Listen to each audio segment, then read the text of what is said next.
오늘은 불임절의 기억이라는 설교 제목을 가지고 여러분과 함께 말씀 나누도록 하겠습니다. 오늘 본문의 말씀은 에스더서 9장 29절부터 10장 3절까지의 말씀입니다. 에스더서 9장 29절부터 10장 3절까지의 말씀, 우리가 다 같이 한 목소리로 먼저 본문의 말씀을 읽고요, 또 말씀 속에 담겨져 있는 하나님의 메시지를 함께 나누는 시간 가지도록 하겠습니다. 10장 2절 29절부터 함께 읽도록 하겠습니다. 아비하일의 딸 왕후 에스더와 유다인 모르드게가 정권으로 글을 쓰고 불임에 대한 이 둘째 편지를 굳게 지키게 하되 화평하고 진실한 말로 편지를 써서 아하수에로의 나라 127지방에 있는 유다 모든 사람에게 보내어 정한 기간에 이 불임기를 지키게 하였으니 이는 유다인 모르드게와 왕후 에스더가 명령한 바와 유다인이 금식하여 부르짖은 것으로 말미암아 자기와 자기 자손을 위하여 정한 바가 있음이더라. 에스더이 이 불임에 대한 일을 경고하게 하였고 그 일이 책에 기록되어라. 아하수에로 왕이 그의 본토와 바다 섬들로 하여금 조공을 바치게 하였더라. 왕의 능력이 있는 모든 행적과 모르드게를 높여 존귀하게 한 사적이 메대와 바사 왕들의 일기에 기록되어 있지 아니하느냐. 유다인 모르드게가 아하수에로 왕의 다음이 되고 유다인 중에 크게 존경받고 그의 허다한 형제에게 사랑을 받고 그의 백성의 이익을 도모하며 그의 모든 종족을 안위하였더라. 아멘.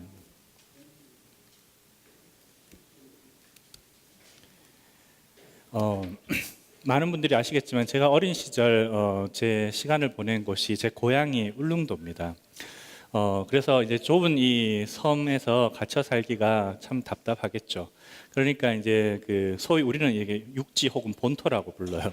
이 포항이나 제가 자주 이제 방문하던 곳이 포항이나 뭐 대구나 이제 부산 뭐 이런 곳이었는데, 이런 저한테는 아주 큰 대도시, 별천지 같은 그런 곳을 방문할 기회가 많이 있었죠. 그러다 보니까 지금도 여전히 똑같습니다.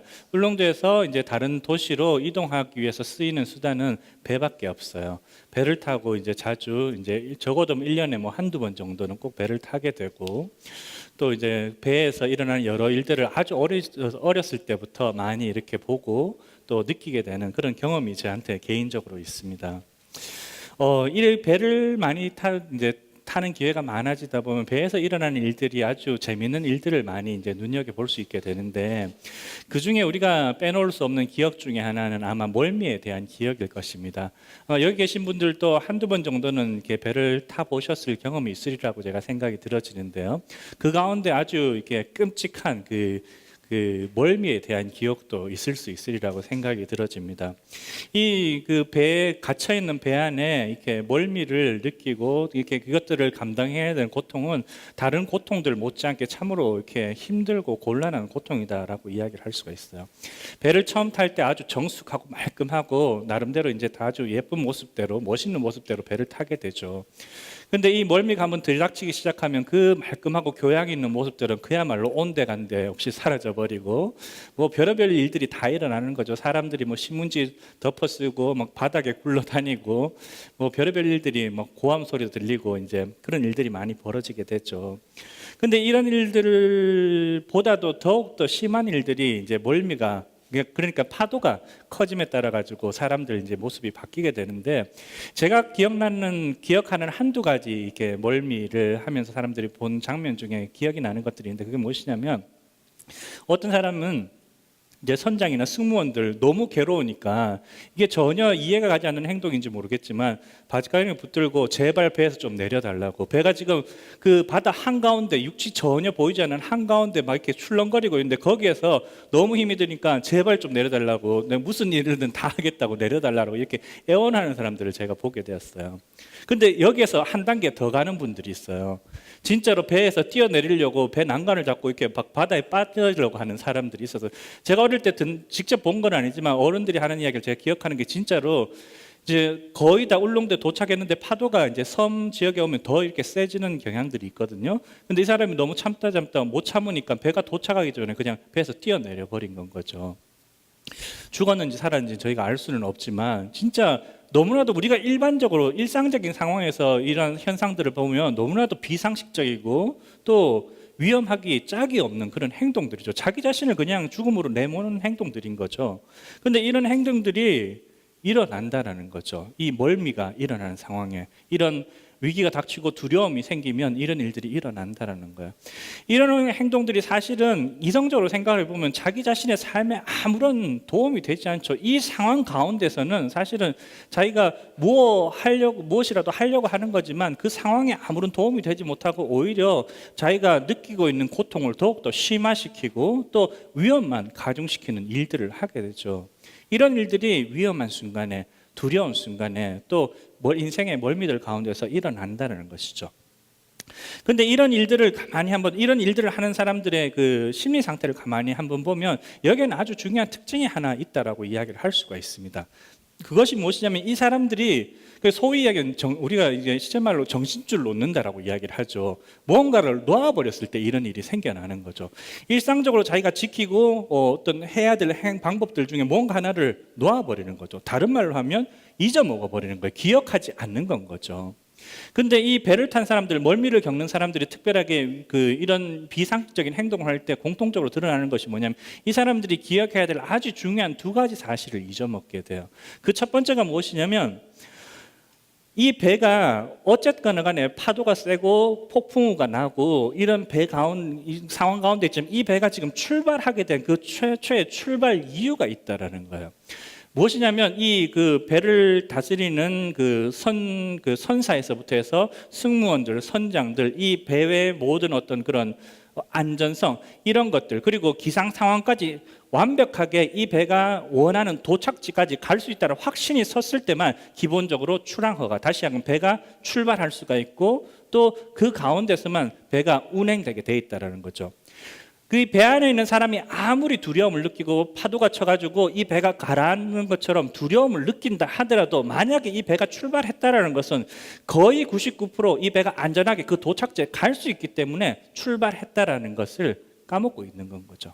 물론 배에 대해서 잘 모르는 사람은 당연하게 그걸 모를 수도 있지만 어쨌든 간에 이 사람이 모르고 있거나 혹은 잊어먹고 있거나 믿지 않는 사실은 뭐냐면 자기가 이 상황 가운데 있다는 것은 이 상황과 상반되는 사실, 다시 이야기하면 배가 안전하게 자기 종착지에 도착할 수 있다는 확신 가운데 그 개런티 가운데 지금 있다라는 것을 이야기를 하고 있는데 그것을 잊어먹고 있는 게 첫 번째고, 두 번째는 지금 자기가 타고 있는 배가 어쨌건 간에 이렇게 많이 흔들리지만 여전히 목적지를 향해 달려가고 있고 목적지에 도착했을 때 그때야 이 고통이 멈춘다는 사실인 거죠.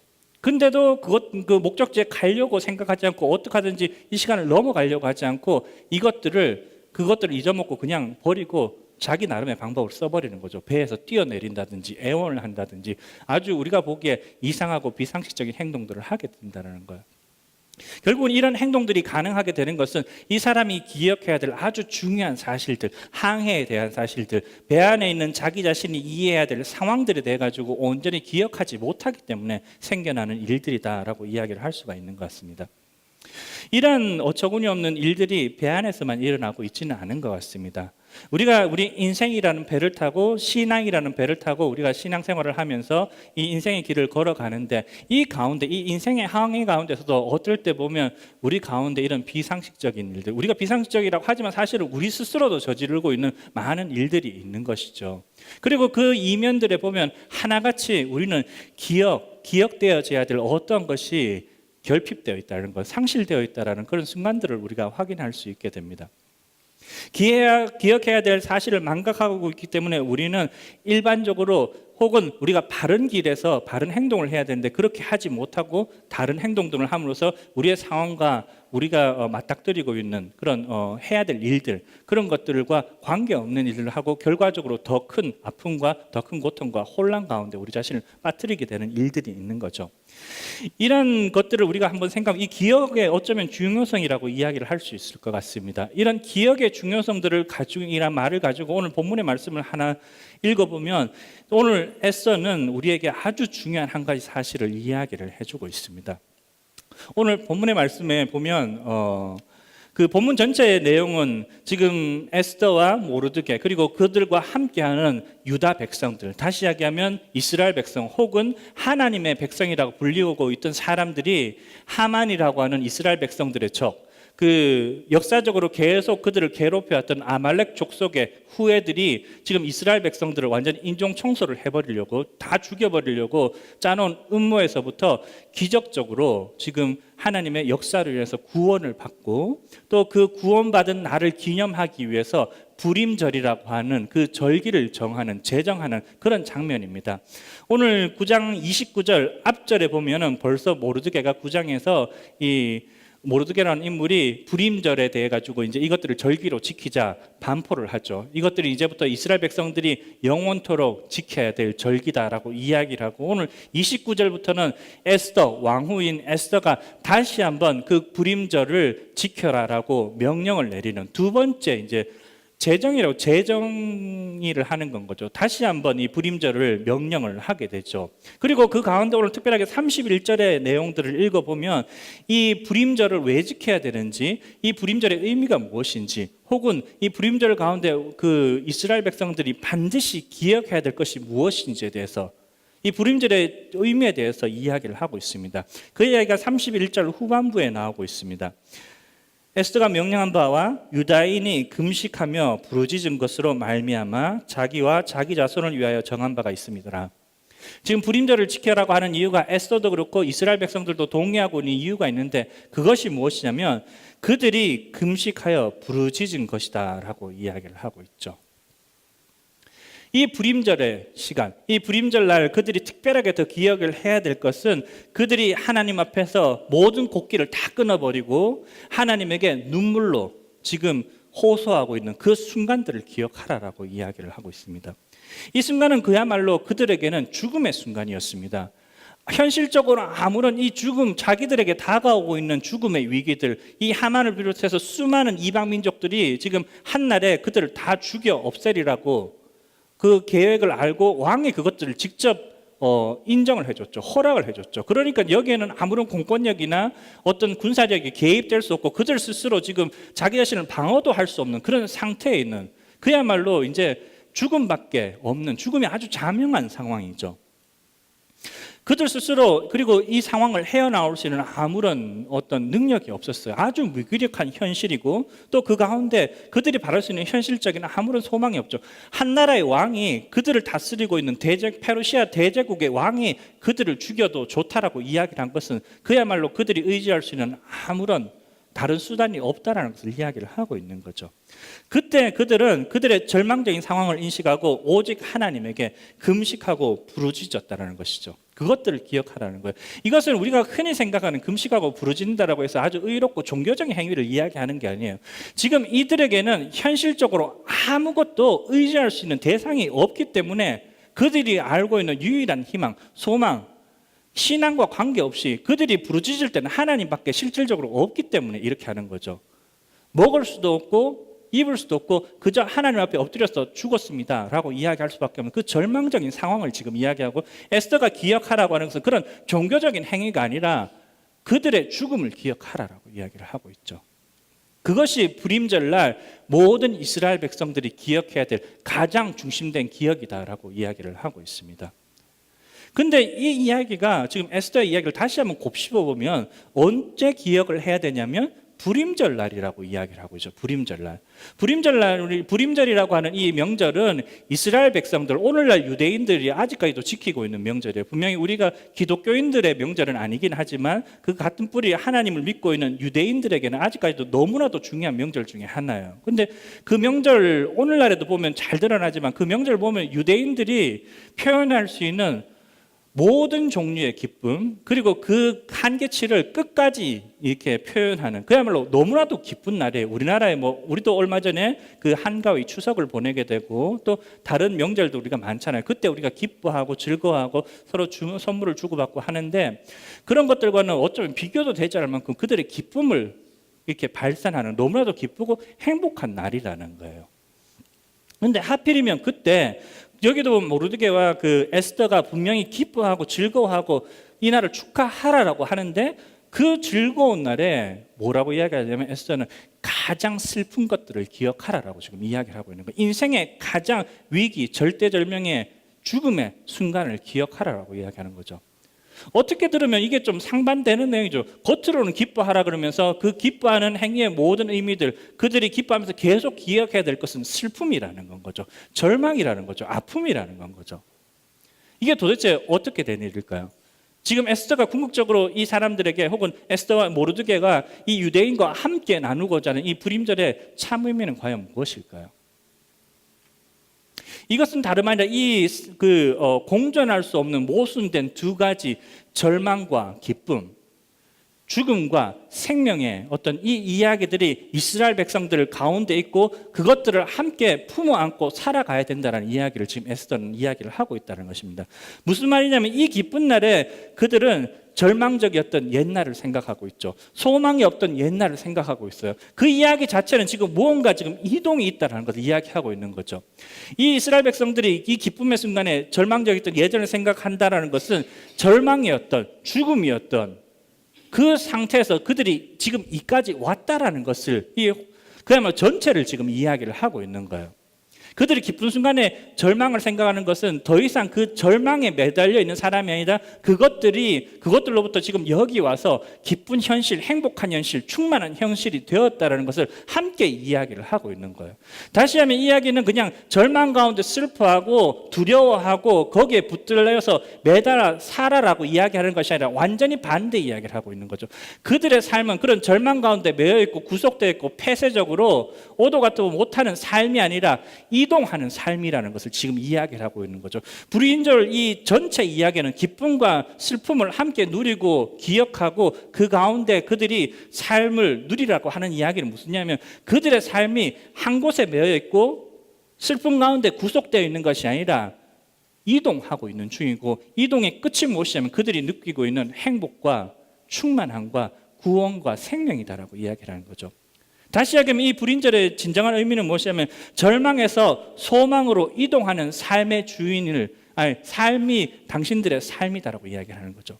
죽음에서 생명으로 이동하고 있고 이동된 삶이 이 이스라엘 백성들, 하나님의 백성의 삶이다라고 이야기를 하고 있는 것이고, 또 특별하게 오늘 10장 3절에 보면 모르드게 이야기로 지금 그 에스더서의 전체를 마무리를 하고 있는 마지막 구절이죠. 그때 뭐라고 이야기를 하냐면 유다인 모르드게가 아하수에로 왕의 다음이 되고라고 이야기를 하고 있습니다.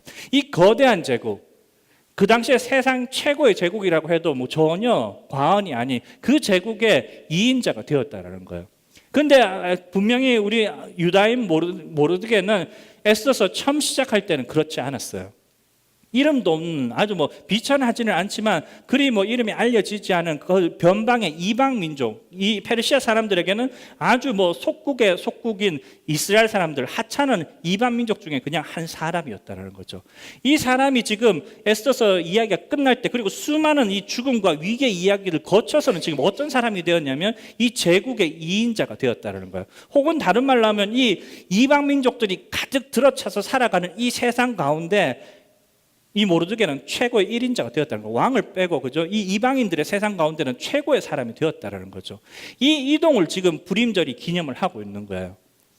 비참한 사람에서, 세상에서 아무 존재 가치 없고 업신여김 당하고 손가락질 받던 사람이 가장 존귀한 사람으로 변화되었다는 것, 그것들을 기억하기 위해서 그 시작점인 출발점으로서 이 절망을 기억하는 것, 그리고 지금의 행복을 누리는 것, 이것들이 함께 들어와야 된다라고 이야기를 하고 있는 것이죠.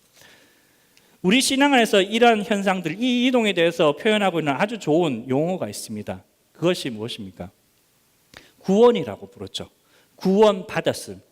구원이 우리 안에 있다라고 했을 때 우리는 동일한 이런 불임절의 가장 중심에 있는 내용을 표현을 하고자 하는 것이죠. 우리가 죽음의 상태에서, 절망의 순간에서, 슬픔의 순간에서 우리는 행복의 순간으로, 소망의 순간으로, 생명의 순간으로 이동받았음, 이동되었음을 가리켜서, 이 이동을 가리켜서 우리는 구원이다라고 부르고 있는 것이라는 것입니다.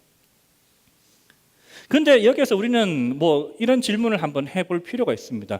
그렇다면 진짜 구원받았으면 이들이 진짜 온전하고 행복한 상태에 있고 모르드게가 이제 더 올라갈 수 없는 최고의 자리에 올랐고 그를 따르는 모든 유대인들이 왕비 에스더와 이 모르드게와 함께 존귀한 백성이 되었으면 도대체 뭐하러 그런 슬픈 기억을 또 하느냐는 거죠. 굳이 왜 그 슬픈 현실에 매달려가지고 지금 현재를 그냥 기뻐해도 모자랄 판에 이렇게 낭비를 해야 되느냐라고 우리는 이야기를 할 수 있을 것입니다. 도대체 왜 이 기억을 해야 되냐는 거죠. 그래, 우리가 구원받은 건 사실이고 지금 행복해진 건 사실인데 그래서 뭐 이제 더 없잖아, 이렇게 이야기할 수 있지 않냐는 건 거죠. 그런데 우리는 여기에서 우리의 눈을 조금 더 확장을 해서 구약 전체 혹은 신약 이야기도 사실은 근본적으로 같습니다.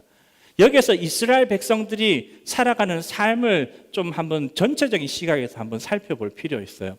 이스라엘 백성들의 삶을 혹은 다른 말로 그들의 삶의 상황, 실존적인 상황들을 한번 성경에서 가만히 살펴보면 오늘 에스더서에 나와 있는 이야기와 별반 다르잖아요. 그들은 언제나 하나님으로부터 기적적인 구원을 받고 또 회복하고 넘치는 생명력 가운데서 살아가고 있는 역사이기도 해요. 하지만 동시에 그렇다라고 이야기하면서 그들이 끊임없이 구원받고 회복되고 또 하나님 가운데 축복받는 백성이라고 하는 이야기는 그 이전 이야기를 포함하고 있는 거죠. 무슨 이야기죠? 그들이 타락하고 죽음을 당하고 위기 가운데서 슬퍼하고 죄를 뒤집어쓰고 하나님밖에 살 길이 없다라고 끊임없이 이야기하는 순간들이 끊임없이 선행하고 있다라는 거죠. 다시 이야기하면 이스라엘 백성들에게 주어진 이스라엘 백성들의 실존적인 상황은 무엇이냐면 끊임없는 절망과 슬픔과 죽음의 상황이 또한 있다라는 것이죠. 그리고 그 역사적인 연장선 위에 그 실존적인 바탕 위에서 지금 에스더의 이야기는 서 있다는 것을 기억할 필요가 있는 거죠. 그들이 역사에 대한 조금이나마의 인식이 있다면 이 행복이, 이 구원이 하나님 안에 온전하게 있음에도 불구하고 이것들이 그들이 실존적으로 흔들릴 수밖에 없는 것이라는 것을 이야기를 하고 있는 거예요. 다시 얘기하면 이들에게 주어진 진정한 질문은 무엇이냐면 과연 이러한 역사적인 상황 가운데서 어떻게 과연 우리는 생존할 수 있는가? 절망적인 상황 가운데서 이 무기력하고 무능력한 상황 가운데서 소망이 절멸되어 있는 상황 가운데서 과연 이 이스라엘 백성들은 하나님 백성들은 어떻게 생존할 수 있는가? 이것이 그들에게 주어진 진정한 질문이라는 거죠. 두 번째는 그들이 단순하게 어떤 나라의 백성이기 이전에 하나님께서 직접 정하신 하나님께서 당신의 백성 삼으신 하나님 백성이고 하나님은 그들의 하나님이라면 이들은 어떻게 이 척박하고 두렵고 혼란스러운 세상 가운데 이 이방의 세상 가운데 하나님 백성으로서 살아갈 수 있는가? 혹은 하나님께서 그들에게 약속하신 이 모든 구원과 축복의 약속은 도대체 이 절망 가운데서 어떻게 이해해야 될 것인가? 어떻게 이 하나님께서 주시는 소망과 비전을 회복하고 그 가운데 충만하게 살 수 있을까? 이것이 그들에게 주어진 실존적이자 가장 진실한 신앙의 질문, 너무나도 고통스러운 질문이다라고 우리는 이야기를 할 수가 있겠죠. 그 가운데 에스더는 지금 대답을 하고 있는 것입니다. 그 가운데 에스더는 이 성경의 수많은 이야기들과 이 성경의 이야기들을 기억하고 고백했던 수많은 선지자와 성경의 저자들과 한 목소리로 우리에게 이 불임절을 기억하라라고 이야기를 하고 있는 거죠. 그리고 그 불임절의 기억 가운데 있는 가장 중심된 것, 어디에서 시작했고 어디에서 끝나는지 그 홀딩을 기억하라라고 지금 이야기를 하고 있는 것이죠. 다시 이야기하면서 이 불임절의 기억이란 절망에서 소망으로, 죽음에서 생명으로, 비천함에서 존귀함으로의 이동이 우리의 삶이다라고 이야기하는 거죠. 다른 말로 하면 우리의 삶의 결론은 우리 지금 눈앞에 펼쳐져 있는 순간순간의 죽음과 절망과 암울한 상태, 우리 자신의 무기력함, 우리 자신의 실패들이 결론이 아니라 우리가 이동하고 있다는 것은 한 지점에서 다른 지점으로 끊임없이 움직이고 있다라고 하는 것은 한 지점에 일어나고 있는 일들이 내 삶의 결론도 아니고 내 삶의 정의도 아니고 본질도 아니라는 것을 이야기를 하고 있는 거죠. 그 이동하고 있는 우리 삶을 기억하라는 거예요. 우리 삶의 죽음의 상황이 우리 삶의 결론이 아니라 사실 구원으로 향해 가는 과정이라는 것을 기억하라는 것이죠. 그리고 진정한 결론은 무엇이냐면 우리가 다다라야 될 진정한 종착지는 어디냐면 구원의 땅, 하나님께서 약속하신 그 땅이라는 거죠. 우리 삶이 그것들을 향해서 끊임없이 마치 움직이는 그 항해하고 있는 그 죽음의 파도를 넘어가고 있는 배처럼 우리는 끊임없이 그렇게 흘러가고 있다라고 이야기를 하는 거죠. 그리고 더욱더 중요한 것은 에스더 전체의 주제이기도 하죠. 그 이동을 결정하고 시작하시고 결정하시고 끝내시는 분은 다름 아니라 하나님이시라는 것, 아버지 되신 하나님이라는 것, 이 세 가지를 기억을 하라는 것입니다. 이것들을 기억하는 것만이 이스라엘 백성들 혹은 하나님의 백성이라고 불려지는 이 땅의 모든 백성들이 살 수 있는, 생존할 뿐만 아니라 하나님의 백성으로 이 땅에서 온전하게 살아갈 수 있는 유일한 소망이자 길이다라고 이야기를 하고 있는 것이죠. 이라는 의미에서 이 에스더의 목소리는 더 이상 에스더 개인의 목소리가 아니라 선지자적인 목소리고 성경 모든 저자의 목소리다라고 이야기할 수 있습니다. 어떻게 우리가 알 수 있겠습니까? 어쩌면 그 구약 성경의 모태라고 할 수 있는 그 모세오경 중에서도 가장 중심된 설교 내용 혹은 그 메시지만 뽑아서 담고 있는 성경 그 책이 있죠. 신명기죠. 그리고 신명기에서도 가장 중심된 내용이라고 이야기한다면 소위 우리가 이야기하는 쉐마 이스라엘이라고 불려지는 그 성경의 부분. 다시 이야기하면 신명기 6장의 이야기를 우리가 한번 살펴보면 이 이야기를 너무나 잘 알 수 있습니다. 중심이라고 이야기를 할 수가 있어요. 뭐 여러 가지 의미에서 다르게 또 이야기할 수가 있겠지만 너무나도 중요한 이 쉐마 이스라엘 6장의 이야기가 과연 무엇입니까? 모세가 그 이스라엘 백성들이 약속의 땅에 건너가기 이전에 요단강을 건너서 이제 가면 하나님께서 약속하신 땅인데 그것들 가기 이전에 지금 이스라엘 백성들을 모아놓고 이야기하고 있는 장면이에요. 뭐라고 이야기하냐면 모세가 이 요단강을 건너면 이제 너희들이 전쟁하게 될 텐데 그 전쟁을 위해서 그 군대를 어떻게 조직하고 무기는 뭐를 할 거고 훈련은 어떻게 할 거고 너희들이 가서 어떻게 싸워라 뭐 이런 식의 이야기를 전혀 하지 않아요. 논리적으로는 우리가 쉽게 생각하면 그 앞으로 닥쳐오는 전쟁에 대해서 지금 모세는 준비를 해야 되는데 모세는 오히려 그 앞의 일을 생각하지 말고 현재 상황을 무시하고 과거의 이야기로 돌아가죠. 그리고 이야기를 하죠. 너희 하나님은 유일하신 세상에 한 분밖에 없는 하나님이시니 다른 모든 신들과 비교할 수 없는 오직 진정한 하나님이시니 그 하나님을 언제나 기억하고 그 하나님께서 하신 일, 이 모세오경의 첫 출발점, 아니 이 모세의 설교의 출발점이라고 할 수 있는 하나님께서 이스라엘 백성들, 가장 비천한 이집트의 노예였던 이스라엘 백성들을 하나님의 백성으로 삼아주신 그 구원의 사건들을 기억하라라고 이야기하죠. 그리고 그 구원의 사건의 주인이 다름 아닌 너희들의 하나님임을 기억하고 그것들을 대대손손 모든 곳에 그 이야기를 기록하고 적고 가르치고 배워서 이 이야기들을 잊지 않고 기억하고 살아가라고 이야기하죠. 그리고 이야기의 끝이에요. 이것이 그들이 전쟁하는 마치 준비인 것처럼 그들이 살 유일한 길인 것처럼 모세는 그 하나님을 기억하고 그 하나님의 특별하게 그 하나님을 기억할 때 가장 중심에 있는 하나님의 구원을 기억하라라고 이야기를 하고 있죠. 그리고 이 이야기를 근간으로 해가지고 뒤에 나온 수많은 이야기들 뭐 여호수아, 사무엘 상하, 역대 상하 뭐 계속 이야기가 진행되면서 이 이야기 한마디에 지금 이 이스라엘 백성들 역사가 전체가 돌아가고 있다라는 거죠. 그리고 이제 우리가 예수님 이야기를 발견할 수 있는 신약 성경에 오게 되면 예수님 이야기 가운데 가장 중심된 내용 언제입니까? 십자가 사건이죠. 예수님께서 이제 인류의 모든 죄를 짊어지고 사람들을 죄에서부터 해방시키기 위해서 십자가에 가기 바로 그 전날 밤에 그가 사랑하시는 제자들과 그 무리들을 모아놓고 떡을 떼고 포도주를 나누면서 이야기를 하죠. 성찬 예식을 제정하게 되죠. 그때 예수님께서 뭐라고 이야기를 하고 있습니까? 이 포도주는 나의 피니, 이 빵은 너를 위해서 너희들을 위해서 떼주는 육신이니 이것들을 너희들이 세상 끝날까지 기억하고 지켜 행하라라고 이야기하죠. 예수님께서 뭐 어떤 의식, 특별하게 제가 받은 예수님에 대한 인상은 이 격식을 아주 싫어하시는 분인 것 같아요. 근데 그 격식을 싫어하시는 분이 지금 신약 성경 통틀어 가지고 단 한 번 딱 이것만은 지켜 행하라라고 이야기하죠. 그것이 무엇입니까? 오늘날 우리도 행하고 있는 성찬 예식이죠. 그리고 이 성찬 예식을 하라라고 이야기하는 것이 아니라 그 성찬 예식을 통해서 하라라고 있는 단 한 가지 행위가 있죠. 그것이 무엇입니까? 기억하라는 거예요. 기억.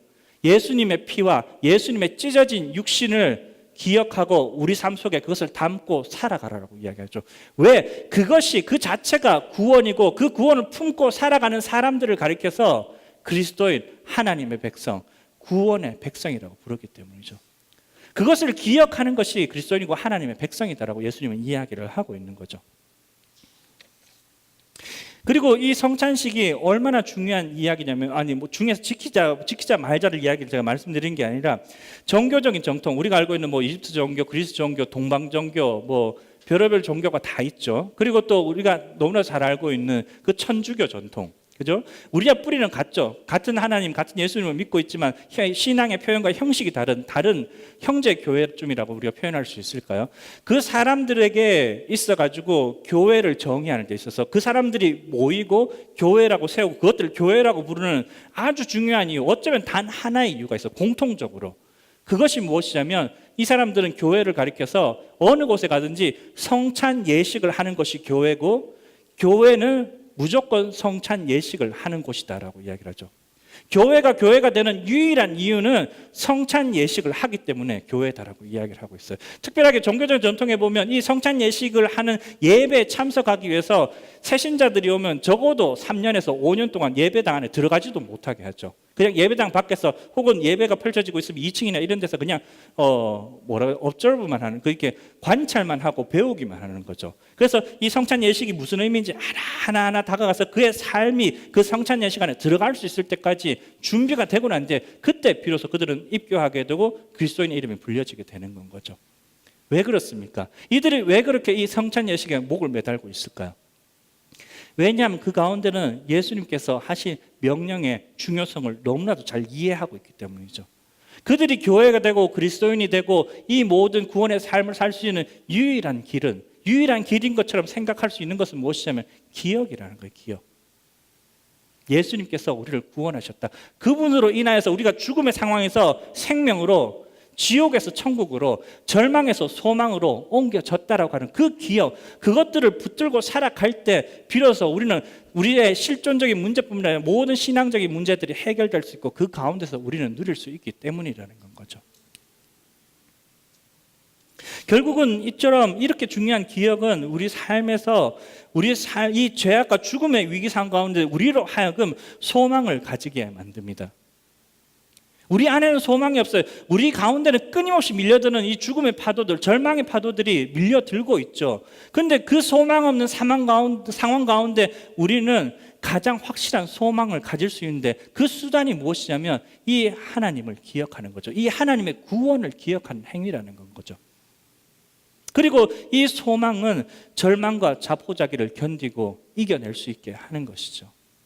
오늘 우리 세상에 우울증 많이 앓고 그것들이 사람들이 죽어가는 아주 중요한 이유 중에, 빈번한 이유 중에 하나가 되죠.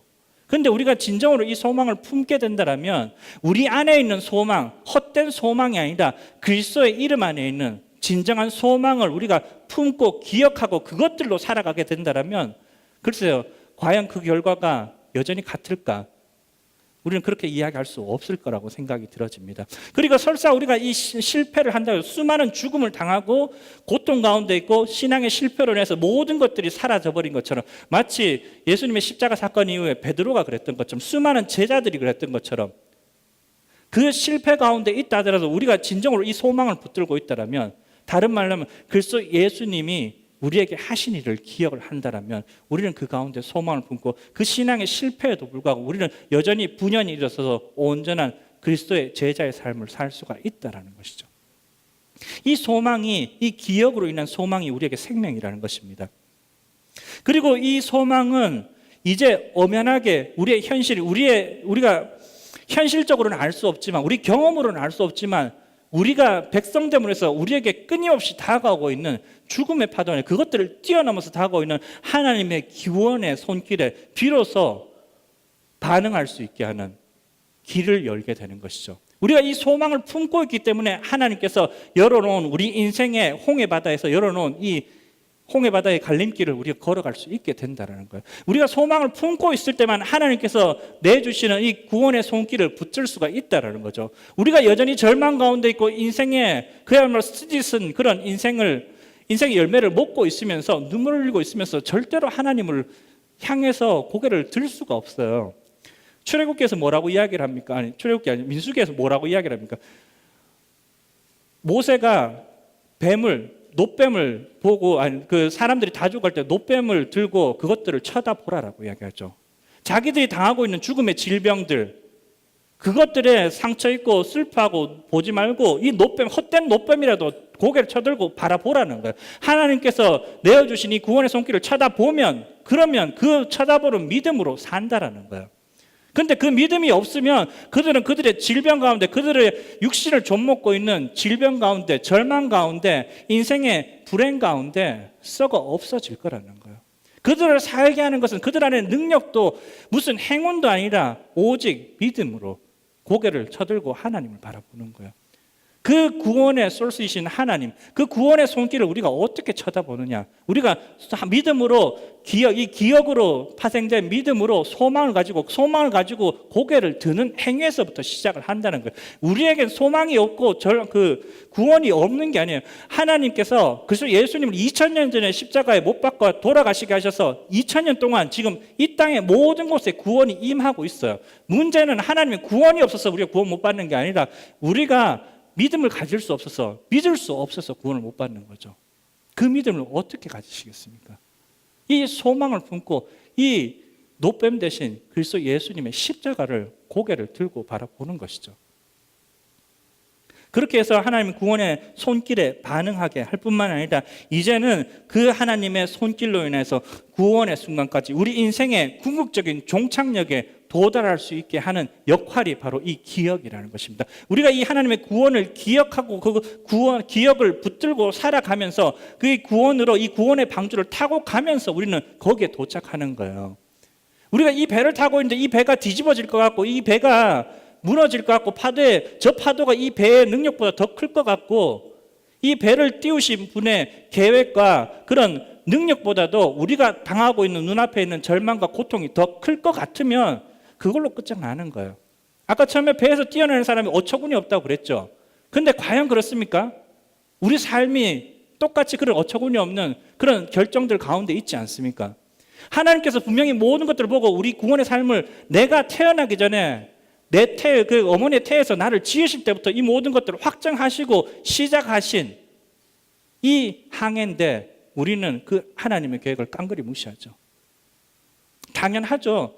저도 당연한 사람입니다. 저도 제 삶 가운데 절망이 다가오고 고통이 다가오고 아픔이 다가오면 저도 엎어지고 넘어지고 눈물 흘리고 모든 것들을 포기하고 싶어져요. 그것이 인간의 당연한 연약함입니다. 하지만 그리스도인이라고 하는 거기에다가 우리는 한 가지 더해서 살아가는 사람이죠. 그럼에도 불구하고 우리는 하나님을 바라보고 하나님을 기억하고 그 하나님 말씀 가운데서 끝까지 앞으로 나가는 사람이죠. 이 인생이 하나님께서 끝났다라고 이야기하기 전까지 우리는 절대로 멈추지 않는 그런 사람들이 하나님의 백성이자 그리스도인이다라고 이야기하는 거죠. 다른 말로 하면 분명히 이 기억의 주인이신 하나님께서 우리를 그 구원의 땅으로, 구원의 순간으로 도달시키신다라는 거죠. 다른 말로 하면 이 기억이 우리를 하나님 백성으로 만드는 거예요. 이 절망의 바다 가운데 이 거대한 파도가 닥쳐오는 이 절망의 순간 가운데 우리를 절망의 바다에서 떠내려가는 사람들과 구분 짓는 것이 무엇이냐? 우리가 기억하고 있는 이 구원의 방주라는 거예요. 우리의 기억은 결국은 우리를 싣고 이 절망의 바다를 뚫고 걸어가는 동착지까지 가게 하는 이 구원의 방주라는 거예요. 그 기억이 우리를 저 땅으로 인도한다라는 것입니다.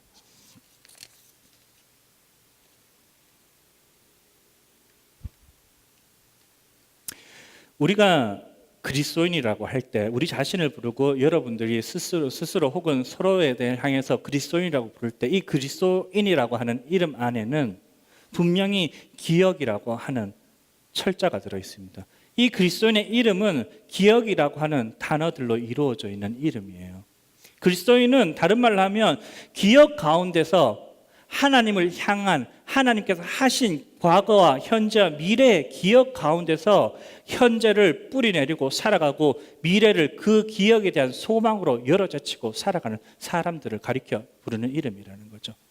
이 기억이 없는 그리스도인들은 그리스도인이 아니라 종교인이라고 부르죠. 기독교라고 하는 종교 생활을 하는 사람이라고 부르죠. 그리스도인이라고 불려지지 않죠.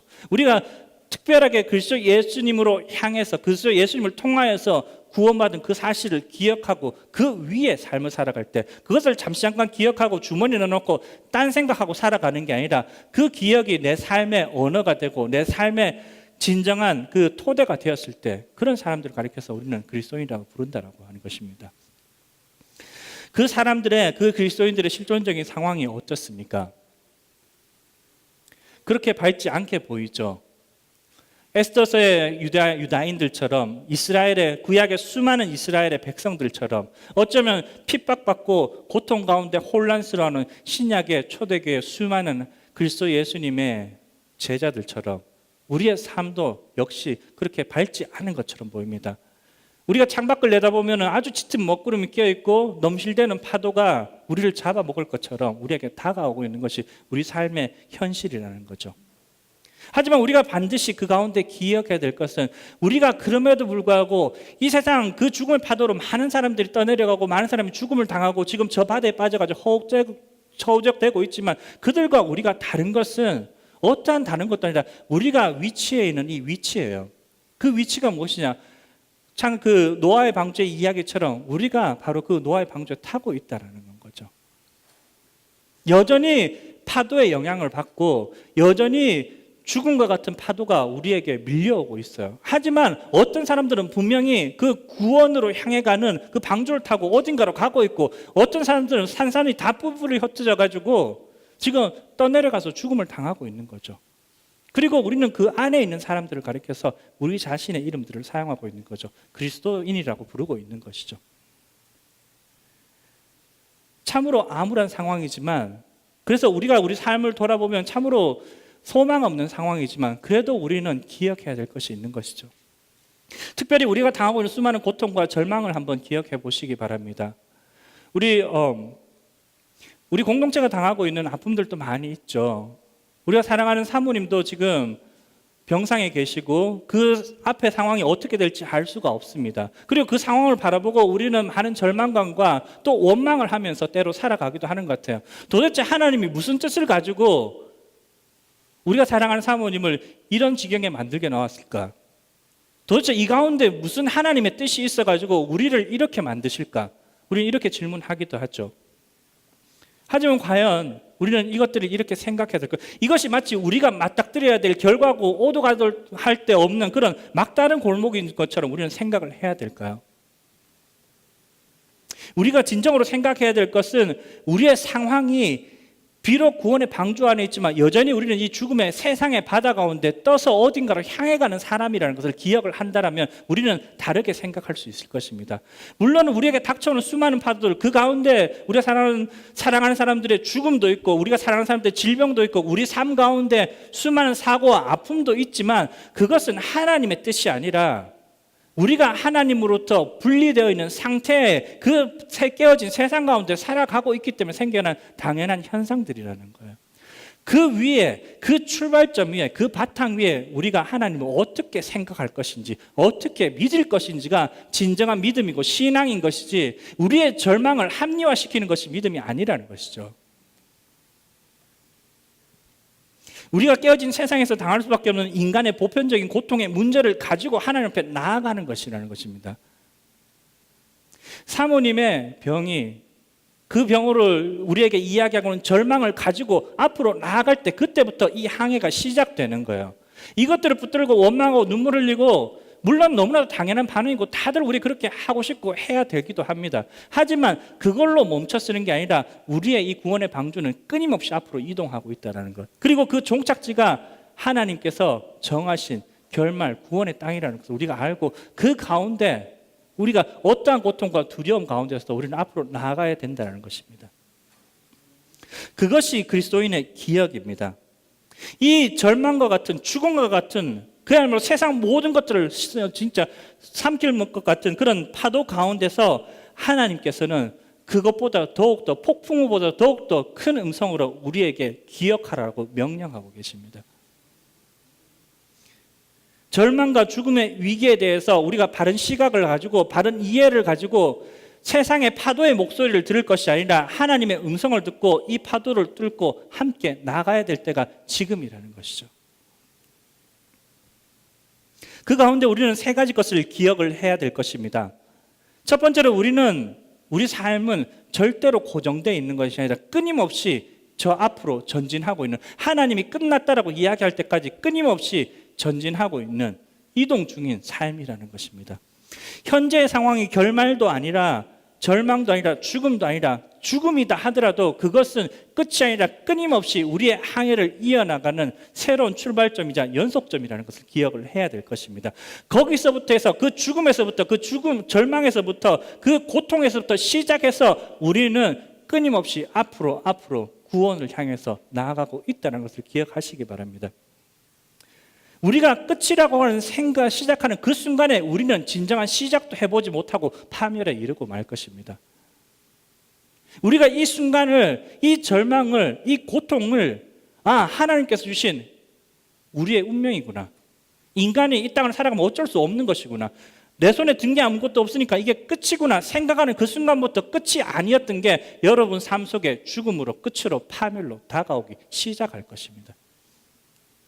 근데 만약에 우리가 하나님을 기억하고 그분이 하신 일을 기억하고 그분의 시선이 어디에 내다 꽂히는지를 기억하고 이 상황들을 다시 재정의하기 시작한 순간, 그 순간은 끝이 아니라 구원의 시작점이죠. 우리 인생 역전의 시작이라는 것을 우리는 깨달아야 될 것입니다. 이러한 의미에서 우리는, 이 그리스도인들은 죽음의 파도를 타고 앞으로 전진하는 그런 사람들과 똑같은 것입니다. 우리도 역시 이 구원의 방주 가운데 끊임없이 앞으로 전진하고 있는 항해사라는 것이죠. 그리고 이 항해하는 우리의 능력과 믿음과 함께 그 배의 주인이신, 그 배의 선장이신 그리스도 예수님과 그분의 능력이신 성령님께서 이 배를 이끌어 나가고 있다는 거죠. 그리고 그 주인이신 예수님께서 신약 성서에서 우리가 보여주셨던 것처럼 그야말로 모든 사람들을 잡아 먹을 것 같은 폭풍우도 꾸짖어 잠잠하게 하시는 분이 그리스도 예수님, 우리의 주인이시라는 것을 우리가 기억할 필요가 있을 것입니다.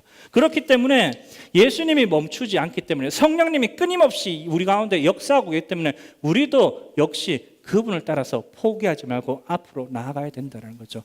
이 자리에서 서 있을 수가 없다는 것입니다. 그리고 우리는 우리의 진정한 결말, 종착지를 다시 한번 기억해야 될 것입니다.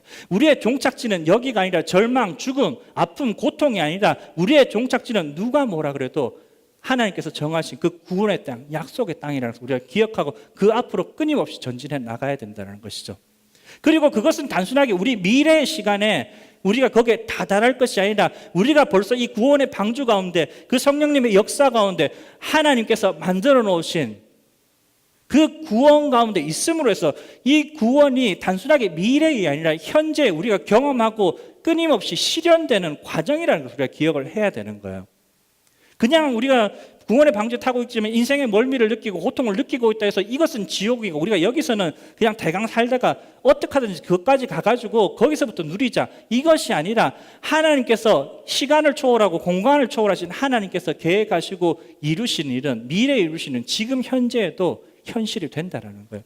이 가운데 우리는 누리고 천국의 복음을 선포할 뿐만 아니라 천국의 복음을 우리 스스로 누리고 승리를 선포할 뿐만 아니라 승리를 하면서 살아가는 것이고, 살아갈 수 있기 때문에 우리는 이것을 구원의 삶이라고 부르고 있는 것이에요. 현재적인 삶의 결론도 절망, 죽음이 아니라 하나님의 구원이라는 것을 기억하시기 바랍니다. 그리고 그 구원 가운데 하나님께서 직접 우리 삶에 놓아두신 안식이 있습니다. 여러분의 삶은 아무리 고통스럽고 아무리 아프고 위기 상황 가운데 무릎에 힘이 빠져서 쓰러지지만 그럼에도 관계없이, 그럼에도 불구하고 우리 삶은 하나님의 온전한 평안과 안식 가운데 있다는 것. 따라서 우리는 쓰러지고 넘어질 존재가 아니라 우리 삶 속에 놓아두신 하나님의 평안과 안식을 찾아서 그것을 실현하는 것, 그것이 우리 삶의 본질이라는 것을 기억하시기 바랍니다. 세 번째로, 이 모든 항해의 주인은 주인이신 주 예수 그리스도라는 걸 기억하시기 바랍니다. 이 모든 기억의 주인공은 결국은 우리와 함께 주인공 되신, 우리를 주인공 만들어주신 예수 그리스도라는 것을 기억하시기 바랍니다. 결국은 그분의 구원으로 해서, 그분의 피와 그분의 육신을 통하여서, 그분의 십자가를 통하여서 우리는 구원받고 이 삶을 앞으로 끊임없이 전진해 나갈 수 있다는 것입니다. 왕이 되신 예수님께서 우리 삶 가운데, 우리가 타고 있는 이 구원의 방주 가운데 그분이 키를 잡으시고 운전대를 잡으시고 앞으로 나간다는 사실을 기억하시기 바랍니다. 저 뱀이 바닥에 있으면 파도가 세서 뒹구르고 엎어지고 자빠지고 할 수 있습니다. 하지만 우리가 그럼에도 불구하고 키를 잡고 있는 그분을 바라보고 우리가 그 배를 타고 함께 나아가는 것이죠. 다시 얘기하면 그분이 우리 삶의 중심을 잡고 살아갈 수 있도록 그분을 바라보고 그분에게 순종하는 삶을 살아야 될 것입니다. 종교적인 의무가 아니라 신앙적인 동목이 아니라 우리가 실질적으로 실존적으로 우리 삶을 어떻게 이어나가고 온전하게 하나님 백성답게 살 것인가, 그 방법이 여기에 있다는 거죠. 우리의 중심이 그리스도 예수님 가운데 있을 때만 그것이 가능한 것입니다. 순종이 아주 그런 의미에서 너무나도 중요한 덕목이다라고 이야기를 할 수 있습니다. 이러한 현상을 가리켜서 우리는 이렇게 이야기할 수 있을 것입니다. 결국은 우리의 소망은 예수님에게 순종하는 것이다, 이렇게 이야기를 할 수가 있겠죠. 소망, 우리 예수님 안에 우리의 소망이 있으니까, 그죠? 근데 제가 여러분에게 다시 한번 조금 더 말씀드리고 싶은 것은 이것입니다. 소망 가운데 순종하는 것이 아닙니다. 우리의 순종 가운데 소망을 품고 발견하는 것이에요. 무슨 말입니까? 우리가 소망하는 것을 예수님께서 이루어 주시는 것이 아니라 우리가 예수님 안에 온전히 거하고 그분과 함께 갈 때 우리 인생에 참 소망을 발견하고 그 소망을 내 소망이 아니라 예수님의 소망을 예수님께서 우리 삶 가운데 이루신다는 거죠. 그리고 그 예수님의 소망이 우리가 상상하든 상상하지 못하든 알든 모르든 인정하든 인정하지 않든 믿든 믿지 않든 관계없이 우리 인생의 최상의 소망이자 현실이라는 것을 우리가 믿어야 될 것입니다. 그런 의미에서 예수님께서는 우리에게 그냥 단순하게 우리가 원하는 것들만 주시는 분이 아니라 우리에게 우리가 원하는 구원을 주시는 분이 아니라 때로는 예수님께서 우리 삶을 비집고 들어가지고 우리가 정의한 소망들, 우리가 정의한 구원들을 다 갈아엎으시고 당신의 소망과 당신의 구원을 재정의하고 그것들을 우리에게 심어주신다는 거죠. 사복음서 한번 보시기 바랍니다. 하나님의 백성인 이스라엘 백성들, 바리새인들, 사두개인들, 수많은 사람들이 하나님을 향해서 품었던 소망들 무엇입니까? 구원이라고 부르고 있어요. 그 구원의 메시아를 예수님이라고 착각하고 있다가 결국은 예수님을 죽여버렸어요. 왜 그렇습니까? 그들이 가지고 있는 소망을 붙들고 그것들을 절대로 놓지 않으려고 했기 때문에 생겨난 비극이죠. 우리는 더 이상 그런 비극을 되풀이할 수가 없습니다. 우리가 예수님 가운데서 우리 삶의 모든 것들을 굴복시키고 순종시킬 때 그때 진정으로 우리에게 생명되는 소망이 피어오를 것이라는 것을 기억하시고 진정 그분이 우리 삶 가운데 주인이 될 수 있도록 우리는 우리의 자리를 내어드려야 될 것입니다. 이런 의미에서 우리는 진정으로 우리의 삶을 기억 가운데 있는 사람이다. 삶은 결국은 삶의 본질은 기억이다라고 이야기를 할 수 있을 것 같습니다. 그리고 우리는 이러한 의미에서 우리 인생을, 우리 자신을 이 파도를 타는 이 서퍼의 비교를 파도를 타는 사람으로 비교를 할 수가 있을 것 같습니다. 우리 삶 속에 수많은 큰 위기의 죽음의 파도들이 다가오고 있죠. 우리는 결국은 그 파도를 넘고 넘어서 어딘가로 향해 가야 되는 그런 파도를 타는 사람과 같다라는 것입니다. 근데 여기 한번 그림 보시면 제가 의도한 것을 알겠지만 이 서퍼가 지금 이 자기에게 다가오는 파도를 바라보면서 그냥 이 비치에만 서 있으면 어떤 현상이 벌어지겠습니까? 여러분 한번 생각을 해보세요. 그냥 지금 이 순간에 여러분이 어디 뭐 하와이 노스쇼인가 거기가 아주 파도가 세죠. 그런 곳에 가서 한번 서 있다가 한번 생각해 보세요. 여러분 지금 파도를 타셔야 돼요. 어떤 기분이 드시겠습니까? 기쁘시겠습니까? 저는 그렇지 않을 것 같아요. 저는 아주 절망스럽고 지금 걱정이 태산일 것 같아요. 그죠? 우리가 비치에 서 있으면 파도를 타지 않으면 절망감은 더욱더 커집니다. 두려움은 더욱더 커지고 우리는 한 번도 파도 타지 못하고 뒷걸음질해서 도망가 버릴 거예요. 근데 우리는 진정으로 믿음을 가지고 그 파도를 튀어들고 탈 필요가 있는 것이죠. 근데 우리가 파도를 탄다고 해놓고 여기 있는 사람처럼 저 서핑보드 가지 않고 그냥 우리가 맨몸으로 뛰어 들어가면 어떻게 되겠습니까? 죽어요. 정확한 대답입니다. 파도를 탈 수가 없겠죠. 우리는 우리 눈에 보이는 두려움이 우리 삶 속에 실현될 것이에요. 기억하시기 바랍니다. 우리가 맨몸으로 그 파도에 뛰어들면 우리는 영락없이 죽어요. 우리가 뭐 그리스도인이라서 무슨 슈퍼맨이 됐습니까? 여러분 세례 받을 때 뭐 성령 세례 아주 뭐 자기가 기억하게 짜릿하게 받으신 분 여기 많이 계실 거라고 생각이 듭니다. 그분들 여러분 스스로 슈퍼맨 되셨다고 생각하십니까? 지나가는 차에 자기 몸 뛰어들어도 전혀 괜찮으십니까? 한 번도 병 걸린 적 없으세요? 인생의 불행 한 번도 예수 믿고 닥친 적 없으세요? 아니죠. 더 아플 거예요. 더 실망스럽고 더 고통스러워요. 왜 그렇습니까? 우리가 맨몸으로 뛰어들어서 그런 거예요. 그러면 어떻게 돼요? 우리가 진정한 서퍼라면 우리가 우리 자신의 능력을 믿지 않고 아주 적당한, 아주 괜찮은 서핑 보드를 가지고 타야 되는 거예요. 그 보드를 어떻게 마련할 수 있냐고요? 그 보드를 우리가 뭐라고 부르냐고요? 그것을 가리켜서 우리는 기억이라고 부릅니다. 우리는 이 기억이라는 서핑 보드를 가지고 바다에 뛰어들었을 때 그때 우리는 진짜 이 큰 위기만큼이나 그 큰 파도만보다 더 큰 아름다운 위대한 삶을 살 수가 있는 거예요. 이 기억이라는 서핑 보드를 타고 믿음이라는 심장을 가지고 우리가 파도를 타는 거예요. 그러면 결국은 그 파도가 나에게 죽음으로 위기로 다가오는 것이 아니라 기회로 다가오고 나의 생명을 온전하게 만들기 위해서 하나님께서 일으키신 파도라는 것을 알게 될 거예요. 우리 인생 가운데 아니라 하나님의 역사 가운데, 우리의 막연한 미래가 아니라 우리가 뒤돌아본 과거 가운데 그것들이 발견될 거라는 것이죠. 여러분, 그러니까 여러분들의 서핑보드를 하나씩 준비하시기 바랍니다. 그리고 믿음을 가지고 용기를 가지고 이제 저 바다에 뛰어드시길 바랍니다. 그것이 우리에게 맡겨진 의무가 아니라 우리에게 맡겨진 축복임을 알고 우리 삶에 있는 파도들을 잘 살펴보고 언제 출발할지 지금 정하시길 바랍니다.